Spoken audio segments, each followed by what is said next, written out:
Hello guys, നമ്മൾ സുഗമോ ദ്വീപിൽ ഒടുവിൽ ദേവി അറസ്റ്റിലേക്ക്. അതെ പ്രേക്ഷകരെ, നമ്മളെയൊക്കെ ഞെട്ടിക്കുന്ന ഒരു നിമിഷങ്ങൾ തന്നെയാണ് നമ്മുടെ സുഗമോ ദേവി പുത്തൻ പ്രമോയിൽ നമുക്ക് കാണുവാൻ സാധിക്കുന്നത്. പ്രഭാവതി ആ ഒരു എന്താ പറയുക, പ്രസ് മീറ്റിങ്ങിനൊക്കെ വേണ്ടി ഇറങ്ങുന്ന സമയത്താണ് പോലീസ് അവിടേക്ക് വരികയും നമ്മുടെ ദേവീനെ അറസ്റ്റ് ചെയ്ത് കൊണ്ടുപോകുകയും ചെയ്യുന്നത്. അപ്പോൾ പ്രഭാവതി നന്ദനും ചോദിക്കുന്നുണ്ട് എന്തിൻ്റെ പേരിലാണ് ദേവി അറസ്റ്റ് ചെയ്യുന്നത്. പക്ഷേ അവർക്ക് വ്യക്തമായിട്ടുള്ള ഒരു മറുപടി പ്രമോയിൽ പറയുന്നതായിട്ട് കാണിക്കുന്നില്ല. അത് നമുക്ക് എപ്പിസോഡിൽ അറിയാൻ സാധിക്കുകയുള്ളൂ എന്തിനാണ് അറസ്റ്റ് ചെയ്തത്. ഇനി മിക്കവാറും നമ്മുടെ ചന്ദ്രമതിയുടെ വീട്ടിൽ ചെന്ന് അതിക്രമിച്ച് ചെന്ന ആ കാര്യങ്ങൾ തുറന്നടിച്ചതിനായിരിക്കാം, എന്താണെന്ന് വ്യക്തമല്ല കേട്ടോ.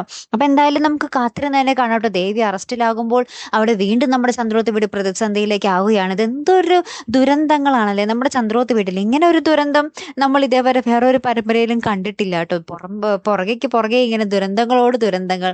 ഇതിലെന്തൊക്കെ എപ്പോഴായിരിക്കും നമ്മുടെ ദേവി കരകയറാൻ പോകുന്നത്? ആ സുഗമോ ദേവി എന്നുള്ള ഒരു ടൈറ്റിൽ എപ്പോഴായിരിക്കും അതിനൊന്നും മാച്ചായിട്ട് വരുന്നത് അല്ലെ കൂട്ടുകാർ? എന്തായാലും കാത്തിരുന്ന് തന്നെ കാണാം. അപ്പം അടുത്തൊരു വീഡിയോ വരുന്നത് വരയ്ക്കും. Good bye.